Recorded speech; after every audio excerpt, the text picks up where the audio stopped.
우리 개인적으로도 그렇고 나라 안팎으로도 그렇고요. 계절이 되면 행사들이 참 많이 있습니다. 그래서 그 행사들에 보면 누구나 참여할 수 있는 행사가 있고 초청장을 받아야 들어갈 수 있는 행사가 있습니다. 그래서 많은 사람들이 초청장을 받고 참여할 수 있는 행사에 참여가 되길, 가기를 많이 바라죠. 또 이제 그런데 욕심을 많이 부리는 사람들도 많이 있습니다. 그리고 또 어떤 사람들은 그런 초청장이 와야지만 들어갈 수 있는 행사에 초청이 되어졌을 때 주변에 있는 사람들에게 자랑을 하기도 합니다. 자랑스럽기도 하죠. 좋은 것기도 하기 때문입니다. 그런데 오늘 이사야를 통하여서 하나님이 이스라엘에게 말씀하십니다. 너희는 내게로 오라 라고 초청하고 계십니다. 그러면서 55장 1절에 보니까 오라 너희 모든 목마른 자들아 배고픈 자들아 돈 없는 자들아 나오라 내게로 오라 라고 말씀을 하고 계십니다. 그래서 이 음성을 들은 자들은 하나님의 초청을 받고 하나님의 그 차려놓으신 그 행사와 그 모든 것 가운데 들어갈 수 있다는 것입니다. 그래서 우리가 가장 먼저 하나님 앞에서 기억해야 될 것은요. 하나님은 하나님의 영광스러운 행사 가운데 초청하고 계시다고 하는 것을 우리는 기억해야 합니다. 1절에서 보면 2절에서 보면 그렇게 하죠. 목마른 자들아 오라. 돈 없는 자들아 오라. 이렇게 말합니다. 그리고 와서 사 먹되 돈 없이 값 없이 이것을 싸서 먹으라는 거예요. 2절에 보니까 그렇게 말씀하십니다. 너희는 어찌하여 양식이 아닌 것에 은을 달아주며 배부르게 하지 못할 것에 수고하느냐 이렇게 말씀을 하고 있습니다. 먼저 우리가 이 행사에 초청되어지고 있는데 초청되어진 사람들에게 주님이 제공해 주신 것은요. 우리가 먹을 것에 대해서 우리가 누릴 것에 대해서 값도 없이 먹으라는 것입니다. 그거 누리라는 것입니다. 우리 너무나 잘 알죠. 그리고 거기 보면 그런 말씀이 있잖아요. 돈 없이 그 다음에 값도 없이 와서 먹고 누리라라고 말씀을 하세요. 이 말은 세상의 지위나 세상의 신분이나 그리고 실제 지불할 수 없는 것인데 불구하고 하나님이 그 초청의 음성을 들은 자들에게 허락해 주신다라고 하는 것입니다. 그리고 2절 말씀 보면은 너희가 어찌하여 양식이 아닌 것을 위하여 은을 달아주며 배부르게 하지 못할 것을 위하여 수고하느냐라고 말씀을 하고 있습니다. 이 말씀을 들을 때 우리가 오해해서는 안 될 게 하나 있습니다.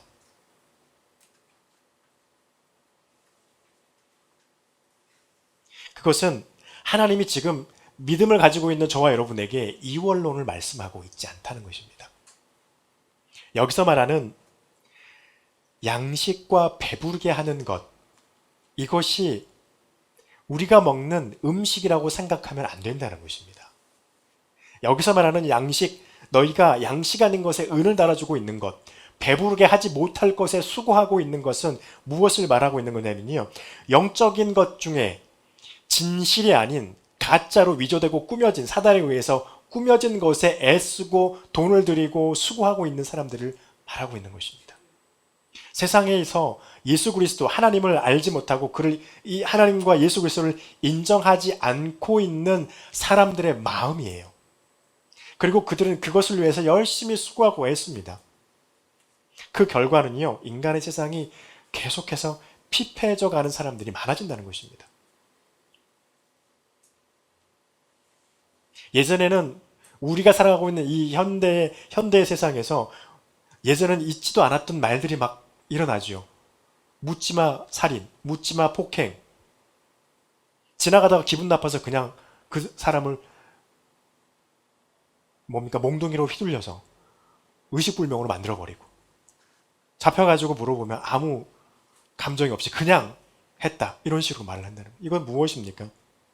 세상의 사람들이 거짓되고 위장되어 있는 것에 속아서 그곳에 집중하고 그곳에 자기들의 돈을 쓰고 그곳에 자기들의 노력을 쏟다 보니 보상받을 길이 없는 거예요. 왜요? 응답하는 게 없는 거예요. 거짓 거니까, 가짜니까요. 그래서 하나님이 말씀하세요. 너희는 왜 응답받지도 못하고 그 수고에 대한 보상도 받지 못하는 힘도 없고 능력도 없는 그 우상에게 아무것도 할 수 없는 사단이 위조하고 꾸며놓은 그것에 마음이 현혹되어서 거기에 온 혈안을 집중하고 있느냐. 이것을 말하는 것입니다. 하나님은 말씀하세요. 그래서 2절 중반절에 그렇게 말하죠. 내게 듣고 들을지어다. 그리하면 너희에게 좋은 것을 먹을 것입니다. 그러면 너희가 좋은 것을 먹는다는 거예요. 여러분, 우리의 영적인 삶은요, 우리의 눈에 보이는 우리의 육신의 삶을 좌지우지하는 막강한 능력이 있는 삶입니다. 이것을 아무렇지도 않는 것이라고 생각하고 나아가면은요, 우리의 육신의 삶이 병들기 시작합니다. 그러나 이것은요, 또한 아까 말한 것처럼 이 양식과 배부르게 하는 세상에서 우리가 경제적인 활동을 하고 우리의 생명을 위해서, 우리의 몸에 육신의 생명을 위해서 음식을 사고 여러 가지 많은 교제를 나누고 하는 것들은 반드시 우리가 해야 하는 거예요. 그것을 하지 말라는 게 아닙니다. 그것을 하되 다만 하나님 앞에 나와서 하나님께로부터 당연히 응당 우리가 누려야 할, 또 얻어 먹어야 할 영적인 영양분과 영적인 하나님과의 교제를 반드시 쌓아가야 한다는 것입니다. 그래야지 우리의 육신의 삶이 건전하고 건강할 수 있다는 것을 주님이 말씀하고 있어요. 그래서 우리는요, 하나님의 말씀을 반드시 들을 필요가 있습니다.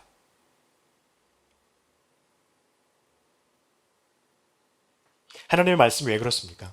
하나님의 말씀은요, 우리가 취할 수 없는 것, 영원한 영혼이죠. 영적인 영원한 생명, 그 영적인 영원한 생명을 어떻게 우리가 얻을 수 있는지를 말씀해 주시고 있는 양식이에요. 그 양식을 우리는 매주 주님 앞에 예배하는 그 시간이 되어져서 주 앞에 나와 하나님의 말씀을 반드시 들어야 합니다. 우리가 제자 훈련을 왜 합니까? 우리가 집에 있으면서 매일 성경이라든지 이런 걸 통해서 말씀 묵상을 매일 빠지지 않고 아니면 정기적으로 하는 이유가 무엇입니까? 하나님의 말씀을 가지고 그 말씀을 기억하기 위해서입니다. 여러분, 마태복음 22장, 누가복음에도 있지만요, 마태복음 22장 8절에 10절에 있는 말씀 우리는 기억해야 합니다. 왕이 자신의 아들의 혼인잔치를 위해 사람을 초대합니다. 처음에 초대했던 사람이 왔나요? 다 바쁘다고 오지 않았어요. 그러니까 어떻게 합니까, 왕이? 길거리에 종 내보내가지고 누구든 상관없다. 너희들의 초청을 듣고 오는 사람이면 남녀노소 지위 고하를 막론하고 무조건 데려와라. 데려오잖아요. 하나님은 그렇게 초청하고 계십니다. 그리고 이것이 중요한 것은 무엇입니까? 그렇게 해서 우리에게 영적인 생명을 주시고자 하는 것은요, 결국에는 우리에게 십자가라고 하는 귀한 은혜와 사랑을 베풀어 주신 하나님, 육신을 입으신 하나님 예수 그리스도가 무엇인지를 하나님이 말씀해 주시고 계세요. 요한복음 6장 48절에서 그러시죠. 나는 생명의 떡이니 라고 말씀을 하십니다. 그리고 또 바울은 이렇게 말합니다. 그 생명의 말씀을 우리가 듣고 그 생명의 말씀을 가지고 세상에서 수고하고 애쓰면 우리의 수고가 헛되이 되지 않는다는 거예요. 빌립보서 2장 16절의 말씀입니다. 여러분, 세상의 사람들은요, 그들이 가지고 있는 그것, 성경이 말하고 있는 잘못되고 배부르지 못하게 하고 수고했는데 그 수고에 대한 응답을 주지 못하는 사단에 의해서 싸지고 위장되어진 거짓으로 속여진 그것에 열심히 애쓰고 수고하면은요, 그 수고에 대한 대가가 없어요. 왜요? 그들은 능력이 없으니까요. 그런데 하나님은 그렇게 말씀하세요. 바울을 통해서. 너희가 생명의 말씀을 위해서 수고하면 그 수고가 헛되지 아니하리라. 예수 그리스도의 날이 되면 그것이 우리의 자랑이 될 거라는 것입니다. 여러분, 그것은 무엇입니까? 마지막 심판의 날의 심판대에서 그리스도의 말씀에, 생명의 말씀에 붙들려서 살던 우리는 하나님 앞에서 프리패스로 통과된다는 거예요. 아멘. 여러분, 그래서 하나님 초청하고 계시면요, 그 초청의 음성을 들으시기 바랍니다. 아멘. 그리고 두 번째입니다. 그 음성에 귀를 기울이면 하나님은 응답하십니다. 근데 무엇을 주시냐면 은혜를 주신다는 거예요. 3절 말씀에 보시면요, 너희는 귀를 기울이고 내게로 와 들으라. 그리하면 너희의 영혼이 살리라. 내가 너희를 위하여 영원한 언약을 맺으니 곧 다윗에게 허락한 확실한 은혜이니라 말씀을 하십니다. 우리가 하나님의 말씀, 하나님의 그 초청을 귀를 기울여서 들었다면 우리는 관심을 가져야 되는 것은 하나님의 말씀이에요. 왜냐하면 하나님의 말씀은요, 영원히 썩지 않을 것에 대해서 말씀하십니다. 영적인 것에 대해서 말씀을 해요. 그리고 이 말씀은 무엇을 말하나요? 우리의 지금의 육신의 생명이 끊어지고 난 다음에 하나님 앞에 있을 우리의 영원한 삶, 우리의 영혼의 생명을 말씀하십니다. 그 생명과 그 삶을 어떻게 얻을 것인가를 말씀하고 계시는 거예요. 그래서 그 말씀에 우리는 반드시 귀를 기울이지 않으면 하나님의 생명을, 하나님의 영적인 삶의 영원한 그 삶을 얻을 방법을 우리는 도저히 찾지 못합니다. 그래서 성경은 늘 말합니다. 하나님의 말씀을 들으라. 그에게 나와서 들을지어다. 오늘도 말씀하시잖아요. 3절에서. 너희는 내게로 와서 귀를 기울이고 내 말을 들으라. 그러면 내가 너희 영혼을 살리리라 말씀하세요. 저도 처음엔 그런 생각을 한 적이 있습니다. 영혼이 아무리 하나님 앞에서 윤택한 삶을 살아도 육신의 삶이 연관이 있을까? 젊었을 때 그렇게 생각이 됐어요. 그런데 지금도 뭐 젊지만 그때보다는 좀 나이가 들었으니까 시간이 한 20여 년, 거의 30여 년 가까이 흐르니까 그런다. 세상의 사람들이 이렇게 뭐라 그러죠? 이렇게 팍팍해져 가고 그들이 자신의 감정을 조절하지 못하고 그들이 다른 사람에게 위해를 가하는데 아무런 양심의 가치를 느끼지 못하는 그런 사람들이 날이 갈수록 더 많이 늘어나는 걸 보니까 영적으로 하나님 앞에서 풍요롭고 하나님께서 주시는 그 귀하고 기름진 것들이 우리에게 있다면 우리의 육신의 삶은요, 우리의 물질의 풍요를 떠나서 풍요로워지는 거구나. 여러분, 영혼의 삶과 죽음은 어떤 것입니까? 믿는 사람이나 믿지 않는 사람이나요, 하나님의 그 날이 되면, 그리스도의 날이 되면 심판을 받습니다. 그리고 누구나 다 영원히 살아요. 믿거나 믿지 않거나. 중요한 건 무엇입니까? 믿지 않는 자들은 심판을 받고 지금까지 그들이 생명의 말씀에 관심 기울이지 아니하고 그렇게 살지 않은 것에 대한 대가로서 심판으로서 그들에게 형벌이 임한다는 것입니다. 죽을 때까지도 아니죠. 죽지 않는 영원에서 영원토록 형벌이에요. 요한계시록을 읽어보면 싫어요. 거기 가고 싶지 않아요. 황충이라고 하는 상상의 동물이죠. 황충이 나와서 사람이 아픔이 가실만하면 와가지고 침으로 찌르고 간대잖아요. 너무 고통스러운 사람들이 그 소리가 너무 절규가 어마어마하게 고통스럽고 무서웠다고 요한은 기록하는 것을 우리는 계시록에서 볼 수 있죠. 그것이 영적인 죽음입니다. 영적인 삶은 어떤 것입니까? 하나님 그리스도를 의지함으로 인해서 하나님께서 베풀어 놓으신 그 나라에 들어가서 하나님과 함께 하는 것입니다. 고통 없죠. 죽음 없죠. 졸림도 없고 궁핍도 없죠. 늙는 것도 없죠. 우리는 그런 영혼의 하나님께서 주시는 영원한 삶을 누리고 그것을 바라보고 그것을 위해서 하나님의 말씀에 집중하는 우리의 믿음이 되기를 간절히 축복합니다. 여러분, 은혜는 흔들리지 않습니다. 우리의 마음은, 우리의 의지는 흔들릴 수 있어요. 하나님의 은혜는 절대로 흔들리지 않습니다. 다윗에게 허락한 확실한 은혜라고 말씀하시죠. 이 말씀 무엇입니까? 사무엘하 7장 12절 16절에 있는 말씀하시는 거예요. 다윗에게 하나님이 말씀하시죠. 네가 죽을지라도 너의 후손을 통해서 낳는 이를 통하여서 이 나라가 다시 강성하게 될 것이고 너의 후손을 통하여서 나를 예배하는 집이 지어지라. 솔로몬이 그렇게 했죠. 그런데 여기에 이해가 안 되는 말이 나와요. 그를 영원히 나의 아들로 삼고, 이런 말이 나옵니다. 도대체 이해가 안 되는 것이죠. 이건 누구를 위한 것입니까? 예수 그리스도예요. 예수 그리스도를 통하여서 흔들리지 않는 은혜를 사람들에게 하나님께서 허락해 주시겠다라고 하는 그 은혜입니다. 근데 그 실제로 이루어졌죠. 저와 여러분이 하나님의 은혜 가운데서 지금도 살아가고 있잖아요. 비록 우리의 삶이 조금 퍽퍽하지만 하나님께서 주신 그 은혜로 말미암아 이것을 이겨나갑니다. 그리고요, 하나님께서 우리를 그 초청한 가운데 부르셨는데 음성을 듣고 초청에 와서 하나님의 은혜를 받는 이들에게 하나님께서 우리에게 말씀하시는 게 있습니다. 4절 5절 말씀이죠.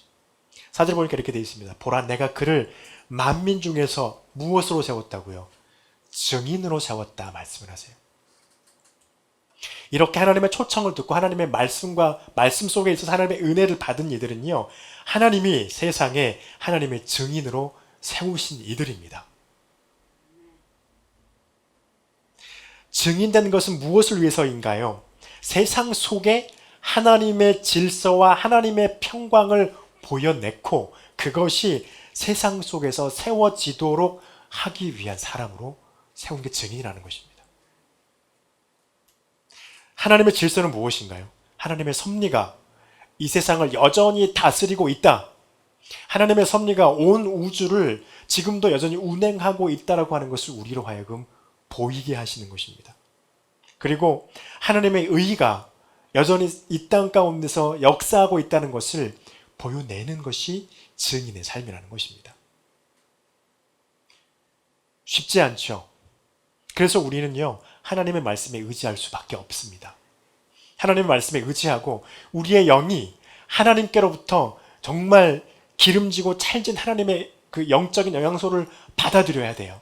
계속해서 받아야 돼요. 한 번, 두 번 받는 게 아니라 우리의 평생을 통해서 우리의 육신의 생명이 끊어지는 그 순간까지 하나님께서 우리에게 공급하시는 말씀을 계속해서 받아야 합니다.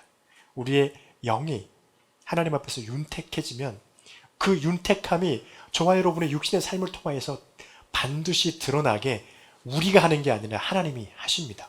성령을 통해서. 그러면요, 그 사람들이 우리를 통해서 하나님의 섭리, 하나님의 질서, 하나님의 의가 어떤 것인지 은연중 보게 돼요. 그리고 그러한 삶을 살아가는 사람들의 삶의 특징은요, 평강입니다. 주님께서 십자가에 못 박히시고 부활하시고 난 다음에 마가의 다락방에 갇혀있던 제자들에게 오셔서 첫 번째 한 말이 무엇입니까? 너희 어째 그랬냐 이것들아, 왜 도망쳤어? 이게 아니었어요. 야단치신 게 아니었어요.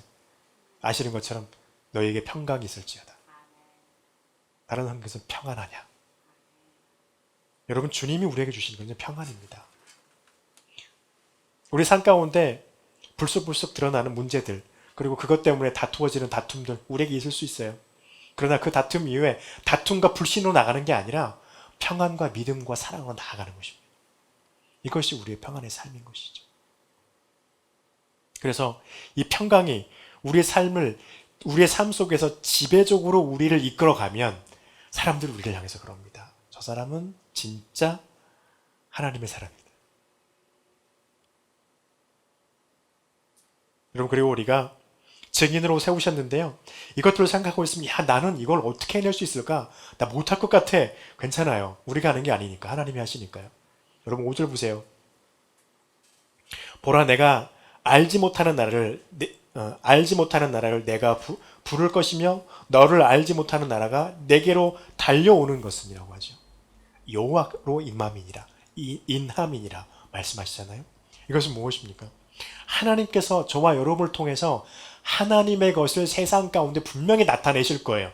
그런데 그 속에 우리의 능력도 사용하시겠지만 우리의 능력을 넘어서 있는, 우리의 한계를 넘어서 있는 것을 하나님이 사용하신다는 겁니다. 그래서 하나님의 것이 드러나야 될 때, 우리의 것으로 부족할 때 하나님은요, 세상에 우리가 전혀 모르는 것들을 끌어와서 그것을 할 수 있도록 협력하게 만드신다는 거예요. 엄청나죠?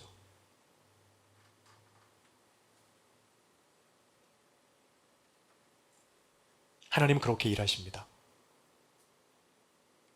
여러분이 어려움에 왔을 때도요, 하나님을 사랑하고 있는 여러분의 삶 가운데 여러분께서 부딪혔을 때 너무 힘겹고 어려운 그 난관에 닥쳐봤을 때도 하나님이 이렇게 역사하십니다. 여러분, 그래서 기도하시기 바랍니다. 말씀 앞에 서 있으시길 바랍니다. 그러면 하나님은요, 우리의 개인의 삶에, 교회의 삶에, 세상 가운데 하나님의 일을 드러내는 모든 사람들의 삶 가운데서 우리의 한계를 넘어서야 할 것이 있다면 하나님은 반드시 그렇게 하십니다. 이스라엘이 지금 그렇게 하고 있잖아요. 종으로 나라가 망해가지고 있는데 다리우스라는 황제를 통해 가지고 다시 이스라엘을 재건하고 예루살렘에서 하나님을 섬겨왔던 그 성전을 다시 건축하게 하고 무너졌던 성벽을 다시 재건하게 하고 그곳으로 다 다시 이주시켜서 그곳에서 하나님을 섬기면서 다시 너희 나라처럼 살아라. 있을 수가 없는 일이 이들에게 벌어지잖아요. 그 하나님의 역사가 오늘날도 저와 여러분에게 있습니다. 그렇게 하는 것은요, 마지막 절에 보세요. 5절 마지막. 이로 말미암으니라. 이는 그가 너를 영화롭게 하였느니라. 하나님이여 저와 여러분을 세상 앞에 불렀습니다. 어려워요. 사람들 앞에 섰기 때문에 많은 눈총도 보여집니다. 공인이라고 하는 사람들이 많은 욕도 먹고 칭찬도 먹죠. 그런데 그들의 삶이 결코 편하진 않아요. 우리도 마찬가지입니다. 세상 속에서 그리스도 하나님의 말씀과 하나님의 뜻을 이루기 위한 공인으로 저와 여러분을 하나님이 세우셨어요. 그런데 그 삶은 결코 녹록지 않습니다. 쉽지 않습니다. 많은 조심도 해야 하고 절제도 많이 해야 하고 합니다. 그런데 하나님이요, 그러한 저희들과 저와 여러분을 위해서 하나님이 말씀하세요. 내가 너희를 영화롭게 하였다. 반드시 영화롭게 하실 것입니다. 언제요? 우리가 살아가고 있는 우리의 삶 속에서도 하나님이 우리로 응답하셔서 우리 안에 걱정과 근심보다 감사와 기쁨이 배나 많게 하실 것입니다.